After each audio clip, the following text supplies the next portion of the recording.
कटक जिलापाल नूतन कार्यालय भित्तिप्रस्तर स्थापन कले मुख्यमंत्री मोहन चरण माझी। सीडीए सेक्टर 2 बिड़ानासी 94 कोटी टंका व्यय अटकल निर्माण हेब 5 महला विशिष्ट कोठा।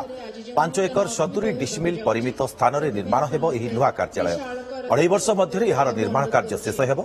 नुआ कोठारे समस्त राजस्व ऑफिस कार्य करिब। अत्याधुनिक सुविधा सुजोग सहित यह कार्यालय काम करिब। नुआ कोठरी रे लाइब्रेरी ऑडिटोरियम रहिब। शिलान्यास उत्सव में राजस्व मंत्री सुरेश पुजारी, जिलार समस्त विधायक, कटक सांसद एवं जिलापाल उपस्थित थिले।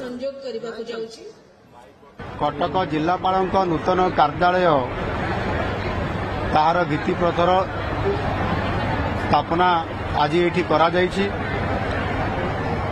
एही नूतन कार्यालय कटक महानगर निगम अंतर्गत बिडानासी मौजारे आज ताकू भित्ति प्रस्तर तार स्थापना करा जायछि। एजा नूतन जिलापालंकर कार्यालय ये 5 महला विशिष्ट हब एवं एथिरे पाखापाखि 94.5 कोटी टंका अर्थर मध्य बजेट करा जायछि